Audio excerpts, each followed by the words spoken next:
விஜய் சேதுபதி இந்த வாரம் big pass செட்டுக்கு ஒரு முடிவோட தான் போயிருக்காரு அப்படிங்கிறத ப்ரோமோஸ் பார்க்கும்போதே தெரியும். ப்ரோமோஸ்ல மட்டும் கிடையாது. சாட்டர்டே எபிசோட்ல ஈச் அண்ட் எவ்ரி இண்டிவிஜுவல் பர்சனை பயங்கரமா வச்சு செஞ்சிருக்காரு.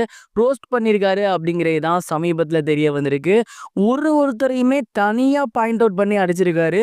குறிப்பா சொல்லணும் அப்படின்னா டாக்டர் திவாகர் மனுஷன் வந்து என்ன பேசுறேன்னே தெரியாத அளவுக்கு நொந்து போயிருக்காரு. ஒருத்தவங்கள குறை சொல்றதுக்கு நீங்க யாரு? அவங்களோட தகுதி தராதரத்துக்கு மீட்டர் வைக்க நீங்க யாரு? உங்களுக்கு என்ன வேலை கொடுக்கப்பட்டுச்சோ அத நீங்க பண்ணுங்க. உங்கள ரீல்ஸ் பண்றதுக்கு மட்டும் நாங்க உள்ள அனுப்பல. அதே நேரம் உங்களுக்கு ஜால்ரா அடிச்சா அவங்க பிரேவானவங்க கிடையாது.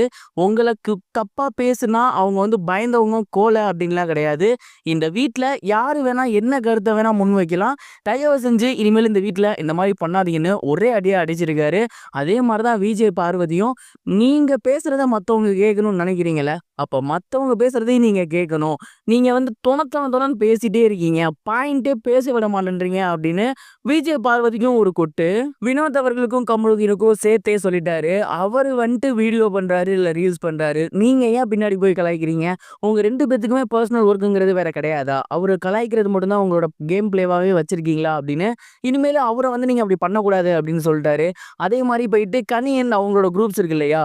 உங்களோட அன்பு, அக்கறை, பாசம் இது எல்லாமே எனக்கு புரியுது, புடிச்சிருக்கு. ஆனா வீட்டுக்கு வெளியில தான் இதெல்லாம் இருக்கணும். வீட்டுக்குள்ள இருக்கக்கூடாது. அத மட்டும் மண்டையில ஏத்திக்கங்க அப்படிங்கிற மாரி ஒரு கொட்டு. அரோராக்கும், துஷாருக்கும் பயங்கரமான அடி அப்படின்னு தான் சொல்லணும். ஏன்பா ஆடியன்ஸ்லாம் வெளில உட்காந்துருக்கீங்க. நீங்க ஏன் உள்ள இருக்கீங்க? அப்படிங்கிற மாரி ஸ்ட்ரைட் டூ த கோரா அவங்க 2 பேத்தையும் பயங்கரமா கலாய்ச்சிருக்காங்க. இது மட்டும் இல்லாம வீட்டுக்குள்ள இருந்த இன்னும் ஒரு சில பிரச்சனைகளையும், இன்னும் நபர்களையும் ஏன் விக்கல் அவர்கள கூட என்ன விக்கல் நீங்க வந்து பார்த்தீங்கன்னா, பயங்கரமான சேவ் கேம் ஆடுறீங்களே! தென்னை மரத்துல ஒரு குத்து, பனை மரத்துல ஒரு குத்து அப்படின்னு 2 பக்கமும் நீங்க நல்லவங்களாயிக்க பார்க்குறீங்க அப்படின்னு யாரையுமே விட்டு வைக்கல. விஜய் சேதுபதி அவர்கள் சாட்டர்டே எபிசோட்ல எல்லாரையுமே ஒரு கொட்டு கொட்டிட்டாரு. இந்த மாதிரியான ஃபயரான வாரத்த தான் நாங்க எல்லாருமே எதிர்பார்த்துக்கிட்டு இருக்கோம். ஏன்னா பிக் பாஸ் வீட்டுக்குள்ள எவ்வளவோ விஷயங்கள் நடந்துகிட்டு இருக்கு. ஒண்ணொண்ணையும் அட்ரஸ் பண்ணி கேட்கணும். அது மட்டும் இல்லாம அவங்க யாரு என்னன்னு பாரபட்சம் இல்லாம கேட்கணும் அப்படிங்கிறது தான் நம்மளோட எண்ணம். நம்ம மனசுல இருந்தது அப்படியே விஜய் சேதுபதி அவர்கள் ஸ்க்ரீன்ல கொண்டு வந்துட்டாரு. குறிப்பா டாக்டர் திவாகராக இருக்கட்டும், பவித்ராவாக இருக்கட்டும், அன்பு கேங்காக இருக்கட்டும், ஏன் எஃப்ஜேவ கூட நீ என்ன பிக் பாஸ மறுபடியும் டூடுங்கிற அப்படின்னு கேட்டதாக இருக்கட்டும்.